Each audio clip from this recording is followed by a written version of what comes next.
These protesters are determined to block Trump's campaign. They feel that they can cause chaos and get away with it.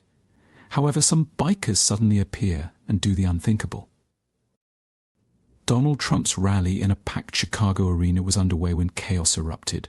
Protesters, having breached security, stormed the venue, clashing violently with Trump supporters. The arena was filled with shouts and commotion as the two sides battled, creating a scene of chaos. Amid the pandemonium, the Trump campaign quickly made the decision to cancel the event. Over the loudspeaker, a campaign official urged everyone to leave the arena in peace, trying to defuse the situation and prevent further violence. The crowd, still buzzing with tension, was instructed to exit calmly as security scrambled to manage the situation. Outside, the conflict continued to escalate, with protesters and supporters alike remaining in high spirits. The atmosphere was charged with frustration and anger as the rally abruptly ended. This was something that had been happening a lot lately, and many people were shying away from the rallies in turn, fearing for their security. Little did anyone know that something was brewing that would save the rest of Trump's campaign. A few miles away in Edgetown, Florida, Chris Cox was sitting in a dimly lit bar with his biker gang. The air was filled with a low hum of conversation and the clinking of glasses as they enjoyed their evening. The TV mounted on the wall flickered with breaking news. The headline read, "Protesters clash with Trump supporters in Chicago arena." Chris, the leader of a well-known local biker club, squinted at the screen as footage of the chaotic scene played out. The image of protesters and supporters fighting inside the arena caught his attention. He could see the disorder and potential for the situation to escalate further. The bar fell silent as everyone turned to watch the news. Chris leaned forward, his expression shifting from casual interest to serious concern. He knew that such violence and unrest could lead to even more severe consequences if left unchecked.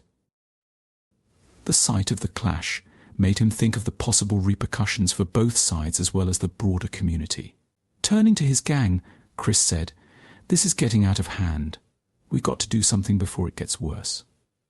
The members of his gang, who had seen him take action in tough situations before, nodded in agreement. They were a group known for stepping up when their community needed them. With a determined look, Chris and his gang began to discuss their options. They decided that a show of force might be necessary to restore order and prevent further violence. The bikers prepared to mobilize, knowing that their presence could help de-escalate the situation and protect those involved. Chris Cox decided that his 30,000-member organization, Bikers for Trump, would shift its role dramatically. No longer would they be merely a group organizing rallies in support of the Republican frontrunner. Instead, they would evolve into a volunteer security force. Their new mission was to actively protect Trump's events from disruptions. The bikers would now patrol his rallies, working alongside paid security and police to spot and handle protesters. Their job would include forming physical barriers to shield Trump supporters from any potential violence. Additionally, they would act as a backup to law enforcement, assisting in removing any unwanted attendees who disrupted the campaign events. This shift in their role meant that the bikers were prepared to take a more active and hands-on approach to ensure the safety and smooth operation of the rallies. Chris and his gang saw this as a crucial step to maintain order and prevent further incidents like the one that had occurred in Chicago. However, Chris's decision to throw the full weight of Bikers for Trump behind the president he admired came with its own set of challenges. One afternoon, as he and his team were preparing to follow the campaign trail to the next rally, they were hit with unexpected news. A call came in from the group's treasurer, who looked worried as he shared the details. "Chris, we got a problem," the treasurer said, his voice heavy with concern. "Our funds are running dangerously low. Between the costs of travel, accommodations, and all the new gear we've been buying to prepare for these events, we're burning through our budget faster than we expected." Chris felt a knot form in his stomach. The group had always relied on donations and out-of-pocket expenses from members, but the new role they had taken on required far more resources than they had anticipated. The sheer scale of following the campaign, protecting events, and ensuring the safety of attendees was proving to be financially overwhelming. As the treasurer laid out the numbers, it became clear that continuing at this pace might not be sustainable. The expenses were mounting: fuel costs for the long rides between cities, the maintenance of their bikes, and even the costs of basic necessities like food and lodging were all adding up. The group had also invested heavily in new equipment like communication devices and protective gear to better coordinate their efforts during rallies. The financial strain was starting to take its toll on the group's morale as well. Some members were worried about how much longer they could keep up their support without going into personal debt. Chris could see the concern on their faces as they prepared for the next rally, knowing that they were all committed to the cause but unsure how they would manage to keep going. But Chris Cox was not just the leader of Bikers for Trump, he was also a skilled chainsaw wood-carving artist. When the financial challenges for his group became too great to ignore, Chris knew that he had to take matters into his own hands. Determined to keep his team on the road and support the campaign, he decided to put his artistic talents to work. He went out to a nearby wooded area, selected a few sturdy trees, and got to work with his chainsaw. With precision and creativity, Chris began carving the trees into impressive sculptures. The sounds of the chainsaw echoed through the forest as he meticulously shaped the wood into detailed eagles, patriotic symbols, and other designs that he knew would resonate with people passing by. As the sculptures took shape, Chris's dedication and skill became clear. Each piece he created was a testament to his craftsmanship and his commitment to the cause. When he finished, the sculptures were not only beautiful but also carried a strong message of patriotism and support for the president he admired. Chris then set up a roadside stand displaying the sculptures where motorists could easily see them as they drove by. The intricately carved pieces quickly caught the attention of travelers. People began stopping to admire the work, and before long, Chris was making sales. The money started coming in, and the sculptures were selling faster than he had expected. The funds he earned from his carvings were exactly what his gang needed to continue their mission. This unexpected solution brought in good money for his gang, easing the financial burden they had been facing.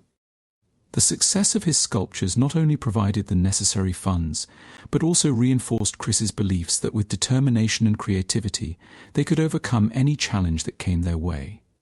However, not everyone supported this man who worked hard and thought outside the box. Soon rumors began spreading about Chris and the biker gang. The rumors were nasty, suggesting that the gang was acting solely for profit and that they were not really supportive of the president.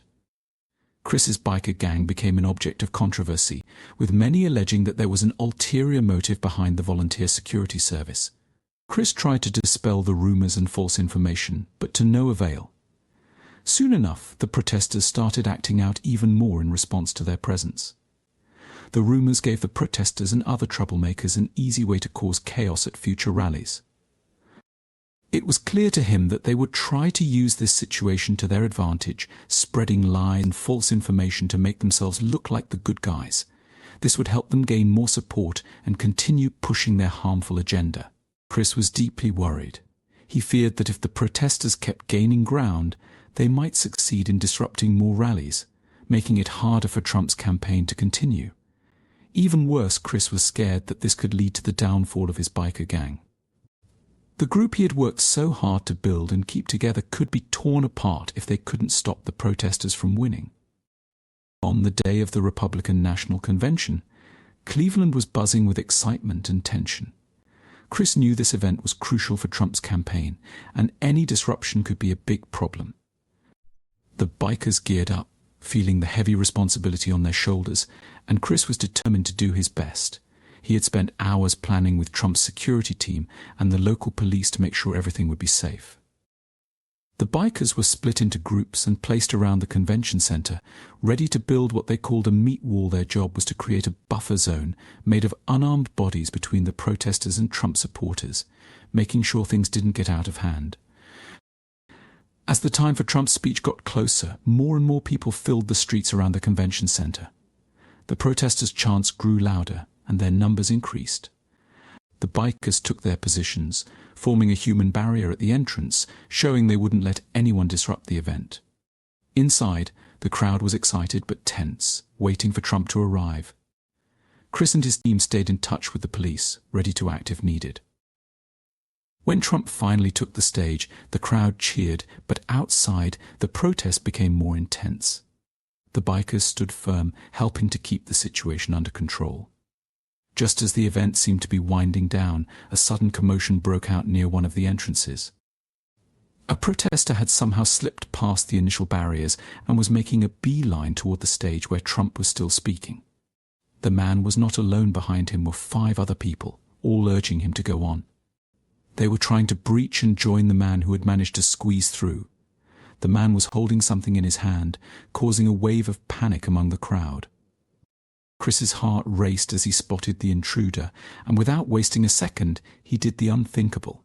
He signaled to his bikers closest to the stage, gesturing for them to descend upon the armed protester. It was a jaw-dropping moment as bikers suddenly appeared in front of the man. They quickly formed a tight line, blocking the protester's path.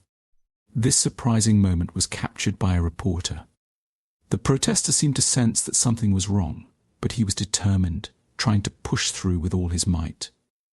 The tension in the room hit the roof as people started shouting, unsure of what was happening. Chris and his bikers held their ground, trying to subdue the protester without causing a full-blown panic. Just as the man raised his hand, one of the bikers managed to tackle him to the ground. The object in the protester's hand turned out to be a smoke bomb, something that could have caused chaos if it had gone off. The man's face turned pale once he realized that he was being held down by several burly men. As soon as the other protesters saw him getting tackled to the ground, they disappeared into the crowd. They might not be afraid of the police, but they sure feared the bikers. Trump's security team escorted him off the stage as a precaution while the police took the protester with the smoke bomb into custody. The situation was brought under control quickly, but the near miss left everyone shaken. As the dust settled, Chris realized just how close they had come to disaster. The incident served as a blunt reminder of the dangers they faced and how important it was to stay vigilant. A few months later, Chris's hard work was rewarded as his candidate became the president. Fortunately, his determination and perseverance during this challenging time paid off in a way he never could have anticipated. After weeks of carving wood by day and leading his gang by night, Chris was finally ready to relax. It had been a long and stressful day at a rally filled with tense moments and hard-earned victories. That evening, he settled into his worn-out armchair, ready for what he hoped would be a peaceful, eventful night. He had just started to unwind when his phone rang, breaking the stillness of the room. Without thinking much of it, Chris grabbed the phone, assuming it was one of his bikers calling with a routine update or a minor issue that needed handling. But as he brought the phone to his ear, he was met with a voice he immediately recognized, yet couldn't quite believe he was hearing. "Mr. Cox, it's Donald Trump's secretary." Chris's heart skipped a beat as the words registered. He straightened up, the fatigue of the day momentarily forgotten. On the other end of the line was none other than the personal secretary of the man he had done everything in his power to install in the Oval Office. She explained that he had been following Chris's efforts closely and had seen his steadfast commitment and dedication that he and his bikers had shown in protecting his rallies. The secretary went on to express his deep appreciation for the work Chris and his gang had done. She acknowledged the risk they had taken and the sacrifices they had made to ensure that peace and safety were maintained at each event. She also pointed out that Trump was particularly moved by the stories he had heard about Chris's wood carvings and how he had turned his personal talents into a lifeline for his organization. For Chris, the moment was surreal. The man he had admired and supported was now thanking him for his efforts. Granted, it wasn't him on the phone, but his personal secretary was as far as anyone could get to him these days. As the woman continued to speak, Chris felt a profound sense of validation. All the long hours, the financial struggles, and the physical exhaustion seemed to fade away, replaced by a deep sense of pride and fulfillment. Trump's words, spoken through his secretary, gave Chris the encouragement he needed to keep pushing forward, knowing that his hard work had not only been noticed but also appreciated at the highest level.